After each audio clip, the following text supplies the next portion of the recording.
Hi hello ಎಲ್ಲರಿಗೂ ನಮಸ್ಕಾರ. ಎಲ್ಲರೂ ಹೇಗಿದ್ದೀರಾ? ಎಲ್ಲರೂ ಚೆನ್ನಾಗಿದ್ದೀರಾ? ಚೆನ್ನಾಗಿರಿ, ಖುಷಿಯಾಗಿರಿ ಅಂತ ಹೇಳ್ತಾ ಈ ವ್ಲಾಗ್ನ ಶುರು ಮಾಡ್ತಾ ಇದ್ದೀನಿ.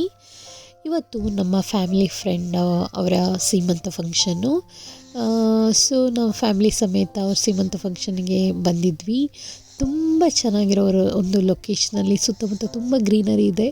ಆ ಲೊಕೇಶನಲ್ಲಿ ಅವ್ರ ಸೀಮಂತ ಫಂಕ್ಷನ್ನ ಅರೇಂಜ್ ಮಾಡ್ಕೊಂಡಿದ್ರು.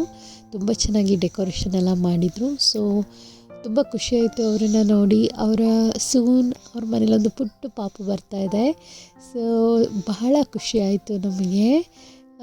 ನಾವು ಎಲ್ಲರೂ ವಿಸಿಟ್ ಮಾಡಿ ಅವರಿಗೆ ಗಿಫ್ಟ್ ಕೊಟ್ಟು ಮತ್ತು ಅಲ್ಲೇ ಊಟ ಮಾಡಿಕೊಂಡು ಬಂದ್ವಿ.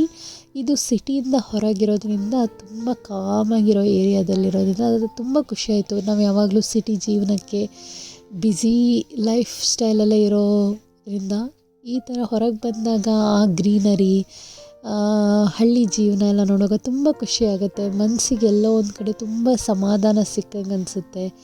ಸೊ ಈ ಫಂಕ್ಷನ್ನು ತುಂಬಾ ಚೆನ್ನಾಗಿತ್ತು. ನಮ್ಮ ಮನಸ್ಸಿಗೆ ತುಂಬ ಖುಷಿ ಕೊಟ್ಟಿರೋ ಒಂದು ಫಂಕ್ಷನ್ನು. ಅಲ್ಲಿ ಅವರಿಗೆ ವಿಶ್ ಮಾಡಿ ನಾವು ಮತ್ತೆ ಊಟದ ಹಾಲಿಗೆ ಹೋದ್ವಿ.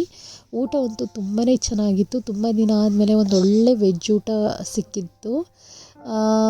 3 ಥರದ ಪಲ್ಯ, ಸ್ವೀಟು, 3-4 ಥರ ಸ್ವೀಟು. ಇಲ್ಲಿ ಸ್ಟಾರ್ಟರ್ಸಲ್ಲಿ ಕಬಾಬ್ ಥರ ಇತ್ತು.